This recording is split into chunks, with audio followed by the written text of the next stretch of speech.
Earthling, some of you may have noticed that my world is quite different from yours, and that is in fact correct. One of the factors that affects this difference will be the fundamental force that we call pathos that you lack. Pathos. Pathos is defined as an energy burst from human emotions. The term itself was coined by Plato in 1573 AC in his famed book The Republic. However, in the modern day, we have learned his definition is in fact incorrect, because we have seen cases of many type of creatures who are not human in the slightest, possess the ability to use and convey similar, if not exactly the same, kind of energy as we can. Also keep in mind that the history of such energy can be dated back to nearly 20,000 years ago, and they have possessed many kind of different names, if not hundreds, if not thousands of different names. Because of this, many regions and countries, even to this day, refer to it by a different name rather than pathos. But that is besides the point. For the purpose of furthering your understanding of my world, I will now expand on some of the aspects of pathos. Now, pathos come in all forms and colors, determined by emotions of their users and their state of mind. Now, this will be the perfect time to introduce one of the limitations on the energy. Number one person can only possess one type of energy, one type of pathos at a single time. What I mean by this is that pathos is inspired by emotion, and only one specific type of emotion for each different person. And how that emotion is determined, it's going to be dependent on your environment and how your life is, your upbringing, and various factors that shape your personality and the type of person you are. A good example of saying how your pathos came to be would be if one day you were on an excavation ground and suddenly the cave you were working in collapsed, and in despair you lashed out at the cave around you, and somehow, due to some miracle, you're able to gain your own type of pathos. And that pathos will be rooted in your despair. Of course, for some people, you'll be the anger at the unfairness, is why they deserve to be in this circumstance. And because of that, your pathos will be rooted in anger instead of that despair. Also, you got to keep in mind when your state of mind at the current moment does not overlap with the pathos, with the emotion your pathos is rooted in, you cannot utilize your energy at 100%. A good example would be if you're feeling sad and your pathos is rooted in anger, you're unable to utilize the energy at 100%.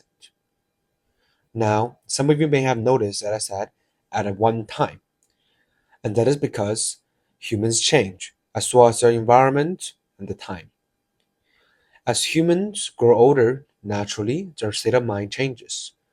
And as I said previously, pathos is exactly determined by exactly that, your state of mind. So the emotion your pathos is rooted in will also change, causing the pathos color, pathos form also to morph.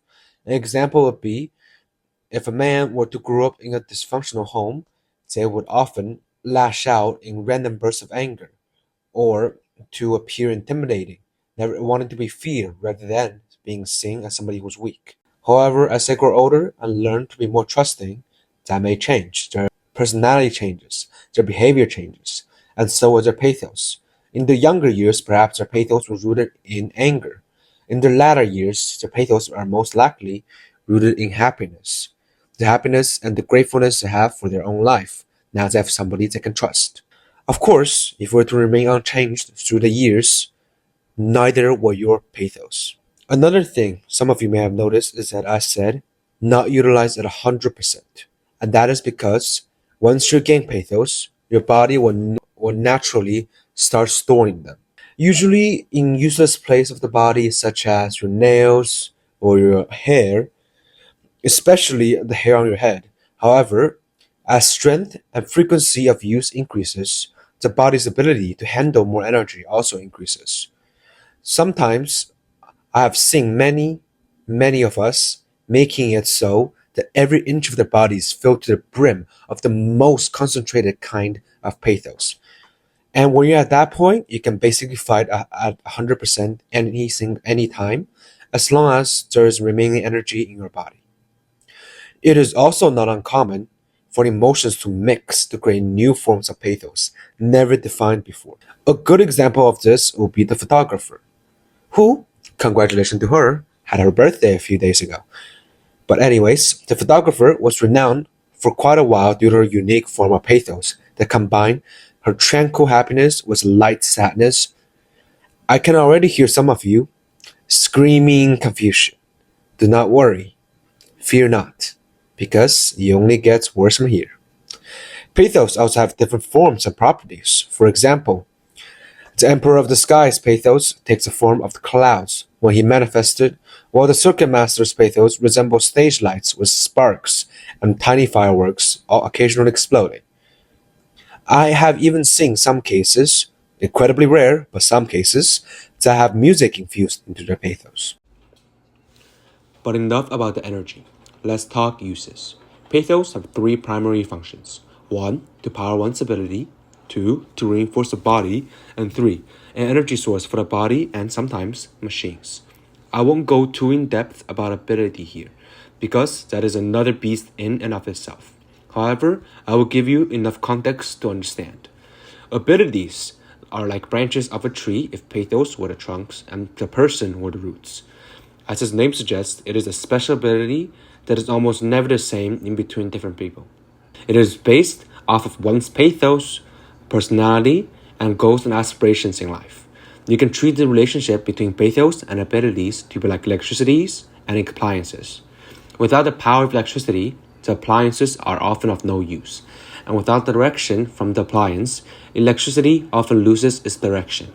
As for reinforcing the body, there are two main ways it functions.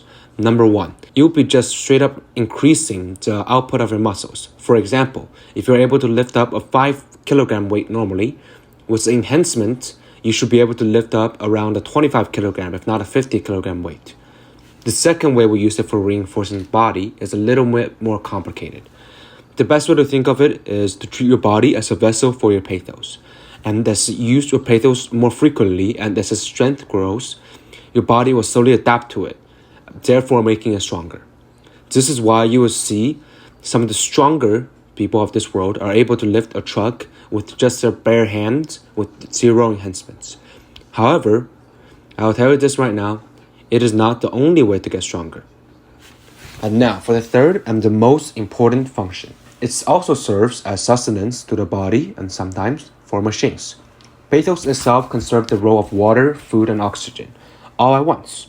Now some of you may be asking, how does this work? That I do not know. However, we do know that it does function like this because we have thrown many a test subject into space. In fact, the explorer is still out in space even at this current moment. I believe it has been nearly 2,000 years since we made last contact. However, I could be misled. I'm not always the most knowledgeable when it comes to subjects like such. However, it appears I am getting off topic. The main reason why this is such an important aspect to us is because of how much energy we have to consume during different fights.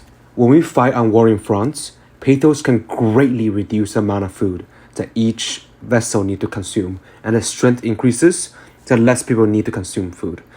It can also be applied to machines. However, the efficiency between the two is horrible. I believe it is around 10,000 joules of energy can be converted into 1 joules of electricity. So of course, there are exceptions.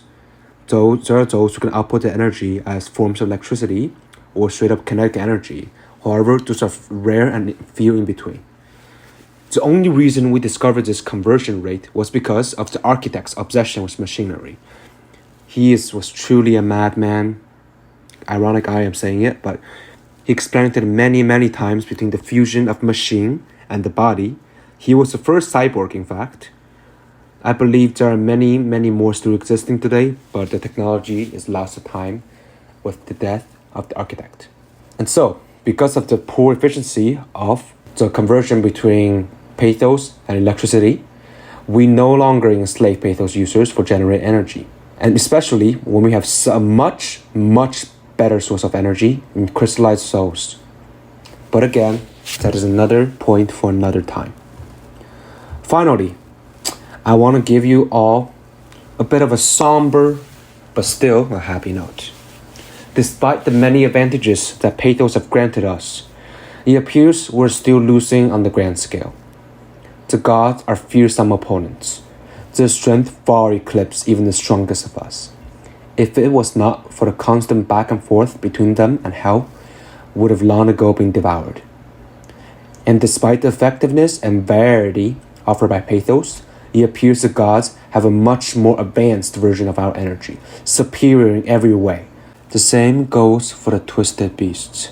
Their physical strength far eclipses any of our world. And the most intelligent among them are human-like, if not superior. However, we are making progress. Just a few hundred years ago, we have made a breakthrough. What we previously thought was a ceiling, the level 5, has been broken past by the saint, Caesar Helen Hortensia. She has surpassed every single human in history, finding the next step in our evolution. There is hope in our future.